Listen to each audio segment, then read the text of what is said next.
जी। Film हाँ, Hindi film के साथ और इम्पैक्ट पड़ता है और पहुंचती है।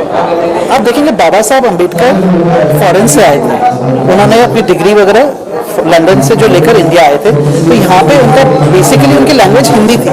फिर जब वो सीपी बरार प्रांत में आए, वहाँ पे उन्होंने मराठी लोगों के साथ कनेक्टिविटी के लिए मराठी में भी बात की। वो देश भर में जहाँ जहाँ घूमे हैं वहाँ की लोगों भाषा में उन्होंने बात करने की कोशिश की। एंड हिंदी में भी उनका बहुत अच्छा था, लोग उनकी हिंदी से भी कनेक्ट होते थे। इसलिए उन्होंने इस मूवी का टाइटल हमने वो रखा जो ऑल ओवर इंडिया कनेक्ट हो, बोले इंडिया जय भीम। लैंग्वेज जो है मराठी लैंग्वेज में फिल्म बन रही है जी। शायद और इम्पैक्ट ये कर रहा है। नहीं, आप आगे देखिएगा इसको हिंदी में भी रिलीज करने वाले हैं। मैं बहुत ज़्यादा रीड नहीं करता, लेकिन जैसे ही मुझे रोल के बारे में पता चला, मैंने उनके बारे में रीडिंग शुरू की। मैंने मेरी बॉडी लैंग्वेज, बात करने का तरीका, हाथ कैसे होगा उनका, गर्दन कितनी ऊपर रखेंगे, मैंने कोशिश की उनके नज़दीक पहुंचूं। आज वो इतनी महान व्यक्ति है, मैं उन तक नहीं पहुंच सकता, लेकिन मैंने मेरी पूरी कोशिश की, मैंने जान लगा दी इसके लिए कि मैं बस जो कर सकता हूँ मैं करूँगा, और मैंने कोशिश की है। मेरा किरदार इसमें ये है कि मैं एक just like a freedom fighter हूँ, जो पहले मध्य प्रांत में ये जो ईयर्स है इसमें 2004 से 2039 तक का है। इसमें मध्य प्रांत में पहले जो नागपुर सिटी है वो पहले मध्य प्रांत में आती थी दैट टाइम, पर अभी तो महाराष्ट्र में आती है। और दैट टाइम वहाँ के पहले एमएलए थे बाबू हरदास, जो कि फ्रीडम फाइटर थे, उनका कैरेक्टर मैंने निभाया हुआ है। किस तरह तैयारी की उस कैरेक्टर को अपने अंदर लाने के लिए कैसे किया आपने, बहुत फिल्म बनी जो लोग कर लेते हैं, आपने कैसे किया? एक्चुअली ये इसी फील्ड में हूँ, तो मेरा एक सपना भी था कि मुझे एक फ्रीडम फाइटर का एक कैरेक्टर भी करना है ऑलरेडी। तो और बाय चांस मुझे मतलब एक अपॉर्चुनिटी भी मिल गई कि ये कैरेक्टर निभाने की, because of the Subhash Nagdevi ji and Saurabh sir and also the Doshi sir ji, इन्होंने मुझे अप्रोच किया और उन्होंने कहा कि ये कैरेक्टर आप निभाइए।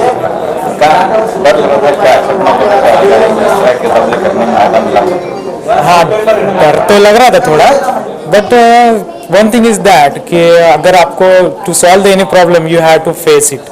अगर उससे भागोगे तो आज नहीं तो कोई कल तो भी उसे फेस करना ही पड़ेगा कभी ना कभी। तो we just have to do the dare about that and just face it. एक सवाल उन्होंने बतानी हाथ लगी, अम्बेडकर साहब फ्लैशबैक में है क्योंकि कहानी आपकी है बाबू की, तो अम्बेडकर साहब फ्लैशबैक में है या फिर पूरी फिल्म में है? नहीं, फ्लैशबैक में नहीं है, वो फिल्म में है पूरा। टाइटल है बोले इंडिया जय जी। फिल्म है मराठी, लगा कि हिंदी होते साथ और लोग देखते हैं अलग पहुँचती। या अगर ठीक है, हम सोचते हैं इस बारे में, अगर हिंदी में रहता तो हम चाहते कि हम हिंदी में रिलीज करें, और फिलहाल तो हम इसे मराठी में रिलीज कर रहे हैं फिल्म। Let's see, we gonna think about that, then we gonna release it in the Hindi also. गाने होंगे फिल्म में, मुझे गान हुआ तो गाने के गाने तो अच्छे हैं सर, सुन लीजिए आप, काफ़ी अच्छे हैं सर। हाय दोस्तों, मैं सुबोध नागदेव है, फिल्म का डायरेक्टर राइटर। सबसे पहले सबको नमस्कार। बोले इंडिया जय भीम का आज म्यूजिक लॉन्च है। इस उपलक्ष्य में आप सब रिपोर्टर्स और जितने भी यहाँ पे मीडिया पर्सन है, मैं सभी का स्वागत करता हूँ। ये फिल्म डॉक्टर बाबा साहब आम्बेडकर के जो प्रथम पंक्ति के यानी कार्यकर्ता थे, यानी इंडिपेंडेंस से पहले बाबू हरदास एलएन, जिन्होंने जय भीम का नारा दिया, जो नारा यानी अपने देश के साथ में सारी दुनिया में गूंजता है, और यानी हर कोई यानी इस चीज़ को मानता है कि जय भीम के सिवा इस देश का कोई चारा नहीं है। उनके जीवन पर आधारित है कि उन्होंने अपने जीवन में किस तरीके का यानी एक कार्यकर्ता किस तरीके से हो सकता है, समाज कार्य किस तरीके से हो सकता है, और देश को आगे कैसे बढ़ाया जा सकता है, और साथ में दलितों का कैसे उत्थान हो सकता है। बाबा साहब की जो मूवमेंट्स थी, वो मूवमेंट्स को किस तरीके से सेंट्रल इंडिया में उन्होंने खड़ा किया, उसका सारा सारांश हमने इस फिल्म में डालने की कोशिश की। एक बहुत बड़ा यानी बहुत से लोगों को मालूम ही नहीं है कि जय भीम किसने दिया है। सब बोलते हैं कि बाबा साहब ने बोला। मैंने कुछ लोगों से पूछा, जब इसका यानी हमने शोध लिया, और हमें तो पहले से मालूम था, लेकिन हमने लोगों की ये चीज़ हर किसी के पास में जाना चाहिए, इंफॉर्मेशन जानी चाहिए, जय भीम बाबा साहब ने नहीं दिया है। ये बाबा साहब के बहुत बड़े कार्यकर्ता थे, जो नागपुर जो उस प्रदेश की राजधानी था उस जमाने में, उसके वो पहले एमएलए थे। जब 1937 में इलेक्शन हुआ, और जिस कंडीशन में उन्होंने अपने जीवन में रहते हुए इस आदर्श को अपनाया, यानी उस आदर्श को आज के जो भी एमएलए है या एमपी है वो बिल्कुल यानी उस चीज़ों को अपना नहीं सकते। उनका level of standard of living किस तरीके से है, उस जमाने में उनका कैसा स्टैंडर्ड ऑफ लिविंग था, और गरीबी में रहते हुए भी कैसी देश सेवा की जा सकती है, गरीबों की किस तरीके से सेवा की जा सकती है, उसका आदर्श उन्होंने इस फिल्म के माध्यम से देने की कोशिश हमने की है, जो डेफिनेटली आज के नौजवानों के साथ साथ हर दर्शक को अपने ऐसा आत्मीयता से इस फिल्म को देखने की कोशिश करेंगे। हमने हर वो इमोशंस को डालने की कोशिश की है कि जो इंसान की भावनाओं को जागरूक करे, और डेफिनेटली आप लोगों को ये फिल्म बहुत पसंद आएंगी। और भलाई हालांकि ये मराठी में फिल्म है, हम इसका कोशिश कर रहे हैं कि इसको हिंदी में डब किया जाए और साथ में इंग्लिश में भी डब किया जाए। कहानी बाबा की है, नारा दिया बाबा साहब कैसे क्या फिल्म में आए, नारा उनका ही है। ये ऐसा है कि ये पूरी स्टोरी बिफोर इंडिपेंडेंस यानी 1940 के पहले की स्टोरी है, यानी अंग्रेजों के ज़माने की स्टोरी है। अब अंग्रेजों के ज़माने में ऐसा था कि बाबा साहब जो एकमात्र दलितों के नेता थे, बाकी जो थे दूसरे यानी चाहे कोई भी पार्टी के हो या अलग अलग पार्टी के नेता थे, लेकिन बाबा साहब के ऐसे नेता थे कि सारे यानी एक साइड में हो जाते थे और बाबा साहब एक साइड में रहते थे। लेकिन बाबा साहब एक साइड में रहने के बावजूद भी, भले ही बाबा साहब बड़े थे, लेकिन बहुत से जो जमीनी तौर पर कार्य करने वाले जो नेता थे, जो उनके साथ में कार्य करते थे, जिनके नाम ऊपर नहीं आ सके किसी कारणवश, इस फिल्म के माध्यम से वो ऊपर आएंगे। बाबू हरदास एलन तो बहुत बड़ा नाम था, इनका भी जीवन में इतना बड़ा सेक्रीफाइस है, दलितों के लिए है, इस देश की जनता के लिए है कि कोई भी चीज बड़ी, अभी जैसे मकान बनाते हैं तो मकान कोई ऐसे नहीं, उसके लिए नींव रखी जाती है। अब नींव कौन है? तो हमारे कार्यकर्ता होते हैं। अब कोई भी बड़ा नेता तभी बनता है जब उसके कार्यकर्ता, चाहे गांधी जी लीजिए, चाहे नेताजी सुभाष चंद्र बोस लीजिए, चाहे डॉक्टर बाबा साहब अम्बेडकर लीजिए, उनके कार्यकर्ता अगर स्ट्रांग रहेंगे तो नेता उतना ही स्ट्रांग होता है, उतना ही वो कार्यान्वित अपने कार्यों को करता है। तो सेम चीज बाबा साहब के बारे में भी है कि बाबू हरदास ने उनके कार्य को जमीनी सतह पर इस तरीके से किया कि ऑटोमेटिकली बाबा साहब को इतना विश्वास हो गया उनके ऊपर कि भाई इनके सिवा कोई दूसरा नहीं कर सकता। उनकी सिर्फ 35 साल की आयु में उनकी मृत्यु हो गई। 35 साल की आयु में तो हम सोच नहीं सकते उन्होंने जो कार्य किया है। वो दुनिया के सबसे कम उम्र में एडिटर बने, यानी 18 साल की उम्र में उन्होंने महाराष्ट्र नाम का न्यूज़पेपर निकाला, जो कि एक हिस्ट्री है। तो उस जमाने में जबकि इन लोगों को कोई सुविधाएं नहीं थी, दलितों को कोई सुविधाएं नहीं थी, उसके बावजूद भी ये सारी चीजें करना एक अपने आप में बहुत बड़ी बात है जो उन्होंने अपने जीवन में की है, और इसी चीज को हमने आगे लाया है। फिल्म मराठी में बनी, फिल्म मराठी में है, टाइटल है बोले इंडिया। बोले इंडिया। ये फिल्म हिंदी में होती तो शायद और इम्पैक्ट होता, और लोग देखते और लोग चाहते, बोले इंडिया, इंडिया के लोग देखते।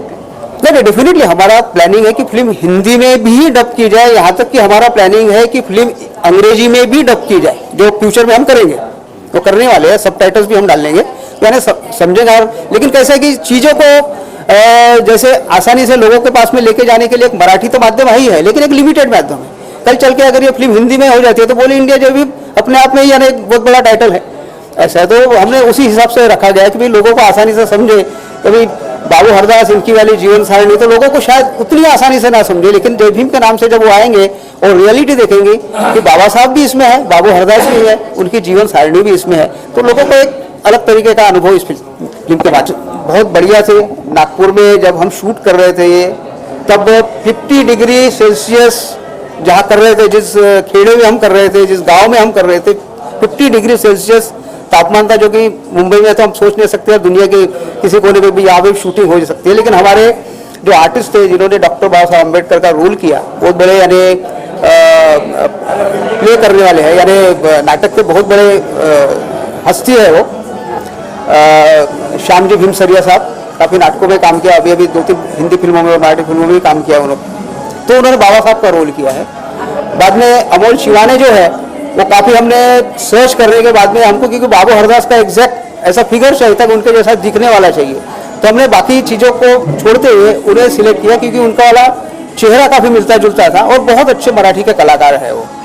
उन्होंने सीरियल्स में भी काम किया हुआ है, कुछ हिंदी फिल्मों में भी काम किया था, तो भी एक अच्छे है।